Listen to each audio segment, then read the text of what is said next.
మరి నెల్లూరు జిల్లా రాయడపేటలోని వైఎస్ఆర్సీపీ నాయకులు ఏర్పాటు చేసిన పోరుబాట కార్యక్రమంలో ఉధృతం చోటు చేసుకుంది. రూరల్ సీఏ సంగమేశ్వరరావు, సూలూరుపేట మాజీ శాసనసభ్యులు కిలివెట్టి సంజీవయ్య మధ్య వివాదం చోటు చేసుకోవడంతో అక్కడ పరిస్థితి ఉధృతంగా మారింది.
మీరు బదలు సార్ ఇక్కడ పంపిస్తాను, ఇక్కడ నేనే పంపిస్తాను. పంపించేస్తే నేను పంపిస్తాను సార్, ఇక్కడ కదా నేను పంపిస్తాను ఖచ్చితంగా. మీరు బదలు లోపలికి పంపించి ఇక్కడ పంపిస్తాను.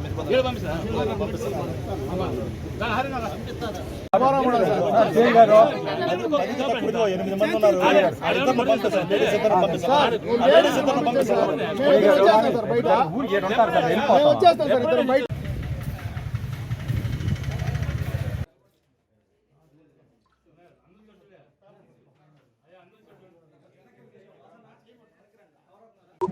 ఆ రోజు విండ్ పవర్ కావచ్చు, కోల్ పవర్ కావచ్చు, ఈ పవర్స్ అన్ని కూడా తగ్గించి విండ్ పవర్ ని ₹4.90 ఏదో ఉంటే ఆ రోజు వాళ్ళు ప్రైవేట్ ఏజెన్సీతో అగ్రిమెంట్ చేసుకొని ₹4.90 వాళ్ళు ఇస్తుంటే సెబీతో అగ్రిమెంట్ చేసుకొని ₹2.49 చేస్తే దాన్ని ఏదేదో మాట్లాడారు. ₹4.90 ఎక్కడ, ₹2.40 ఎక్కడ, దాన్ని అర్థం కాకుండా ఒక 20 సంవత్సరాలు ఇదే అగ్రిమెంట్ కొనసాగితే ₹1,00,000 కోట్ల భారం వేసి వాళ్ళు డిస్కౌంట్ కట్టే పరిస్థితి. 13,000 కోట్లు ఆయన ఇచ్చింది డిస్కౌంట్ కి కాంపన్సేషన్ గా. మరి జగన్మోహన్ రెడ్డి గారు ఇంచుమించు ₹46,000 కోట్లు ఇచ్చారు. ఎందుకంటే పేదవాడి మీద భారం మోగకూడదని, పేదవాడి ఇబ్బందులు పడకూడదని, పేద రైతు ఇబ్బందులు పడకూడదని. మరి మీరు అదేమన్నా సంపద సృష్టిస్తా అంటాడు. ఏం సంపద సృష్టిస్తాడు అంటే ప్రజల దగ్గర నుంచి లాక్కునేది. ప్రజలకు ఇస్తానని చెప్పావు, సూపర్ 6 కావచ్చు, సూపర్ 7 కావచ్చు, ఇంకోటి కావచ్చు. వీటి ద్వారా అనేక సంక్షేమ కార్యక్రమాలని ప్రజలకు చేస్తారని ఈ రోజు ప్రజలు నడ్డి పెరుస్తూ వాటిని చెప్పిన పాటలని గాలికి వదిలేస్తూ ప్రజల మీద ట్యాక్స్ రూపంలో భారం మోసే కార్యక్రమాన్ని, జిఎస్టీ 18% కంటే సిగ్గు లేకుండా మరి కేంద్ర మంత్రి గారిని, ఆర్థిక మంత్రి గారిని అడుగుతారైనా దాని జిఎస్టీ మీద ఒక వరదలు గుసి సెస్ వేసుకుంటారని. అంటే ప్రజలకు తెలియకుండా ఈ సెస్సులు, యూజర్ ఛార్జెస్ అని, సెస్సులని వేసేసి దాన్ని లాక్కోవడానికి, ప్రజల మీద భారం మోపి ప్రజల నుంచి లాక్కోవడానికి ఇద్దప్ప ఏం చేస్తుందేం లేదు. తగ్గించమంటా ఉన్నాం, నువ్వేదైతే మాట అంటే చంద్రబాబు నాయుడు ఒకటి ఉంది, మనం ప్రజలు కూడా మోసపోతా ఉంటాం. అంటే పెడతారంటే ఆశ, కొడతారంటే భయం అంటారు కదా.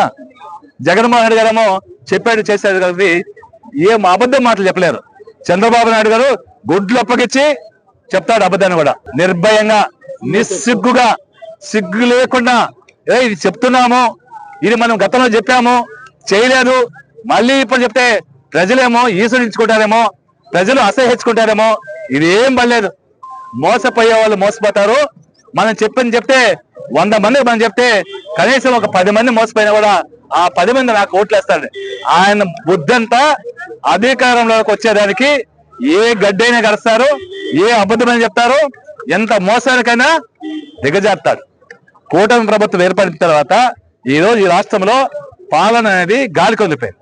యథేచ్ఛగా దోచుకున్నామా, దాచుకున్నామా, పంచుకున్నామా, తిన్నామా, దిగమింగామా ఈ కార్యక్రమం తప్ప ఇంకొకటి లేదు. మాట్లాడేవన్నీ నీతి మాటలు, చేసేదేమో దొంగ పనులు. నీతి వాక్యాలు వల్లవేస్తూ దొంగ పనులు చేస్తారు. దొంగ పనులు ఈ నియోజకవర్గంలో కూడా ఎంత దోపిడీ జరుగుతుందో చూస్తా ఉన్నాం. చూస్తున్నాం. నీతి వాక్యాలు చిలక వలవల్లాగా వల్ల వేస్తా ఉన్నారు. నీతి మంతా ఉన్నారు, మీడియా వాళ్ళు చదువుతా ఉన్నారు. సాక్షి పత్రిక సరిగా రాయట్లేదు, మిగతా రాయండి అని. మేము ఎవరు చెప్తున్నాం, మీ సాక్షి పత్రిక కాదు, మా సాక్షి పత్రిక కాదు, మీ పత్రికలు, పచ్చ పత్రికలు కళ్ళు తెరిచి చూస్తే ఆ పచ్చ పొరని పక్కన పెడితే ఈ నియోజకవర్గమే కాదు, ఈ రాష్ట్రం మొత్తం ప్రతి ఒక్కరూ కార్యకర్త దగ్గర నుంచి ముఖ్యమంత్రి స్థాయి వరకు ప్రతి ఒక్కరూ దోచుకునే తప్ప ఇంకొకటి చేస్తారో లేదో మీరు ఆలోచన చేయండి.